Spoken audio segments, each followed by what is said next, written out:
Okay, तो हम 3 case आपको बता देते हैं। ये केस हमने जैसे शेयर्स में पढ़े थे, सेम वही केसेस हैं इशू के।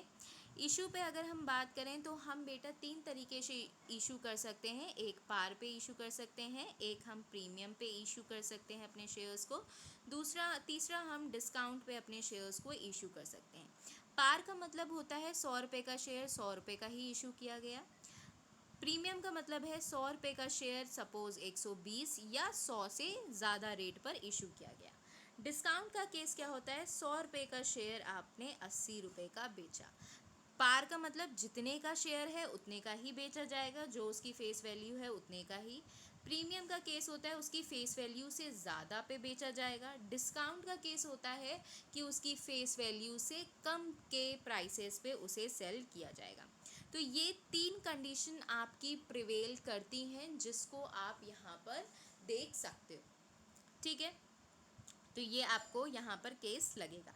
ये आपका केस सेम होता है चाहे वो शेयर्स हो चाहे आपका डिबेंचर्स का केस हो। अब एक क्वेश्चन देख लेते हैं। यहाँ पे क्वेश्चन हमारा दिया गया है, issue of debentures at par, ABC limited issues 10,000 12% debentures of 100 each payable as ₹30 on application and remaining amount on allotment. मतलब इन्होंने कहा कि ABC लिमिटेड अपने 10,000 शेयर्स को इशू कर रही है 12% डिबेंचर्स पे ऑफ 100 ईच, मतलब 100 रुपये का एक शेयर है।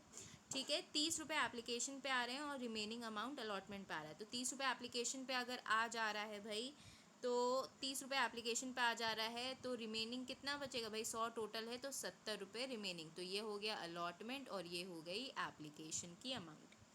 Then they said the public applied for 9,000 debentures which was fully allotted and all the relevant amount money duly received. Give the journal entries. इन्होंने कहा कि भाई 10,000 शेयर्स हमने इशू 10,000 डिबेंचर्स हमने इशू किए मतलब के लिए इनवाइट भेजा था, बट पब्लिक ने 9,000 शेयर्स के लिए ही अप्लाई किया है, 9,000 डिबेंचर्स के लिए ही अप्लाई किया है। तो हम 9,000 डिबेंचर्स पे ही अपनी एंट्री पास करेंगे क्योंकि 9,000 पे ही हमें पैसा रिसीव हुआ है। ठीक है, तो यहाँ पर अब हम एंट्री देखते हैं। तो सबसे पहले हमें एप्लीकेशन मनी आता है, तो एप्लीकेशन मनी की एंट्री आप पास करते हो, bank account to 12% debentures application account. देखिए सेम एंट्री वैसे ही पास हुई है, वहाँ पे हम करते थे bank account to equity share capital application account. तो यहाँ पर अब आप एंट्री किस चीज़ की पास कर रहे हो, ये पास कर रहे हो bank account to 12% debentures application account.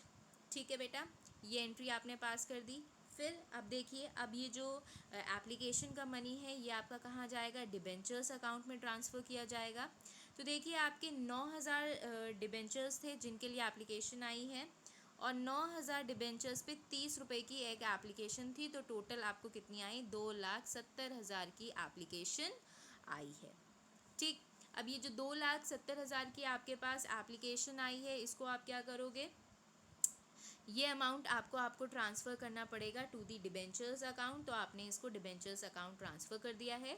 12% debentures application account to 12% debentures account, 2,70,000 से एंट्री गई है। फिर अब आपने इतना अमाउंट किया, अब आप अलॉटमेंट की एंट्री को क्या करोगे, ड्यू करोगे। तो 12% debentures allotment account to 12% debentures account.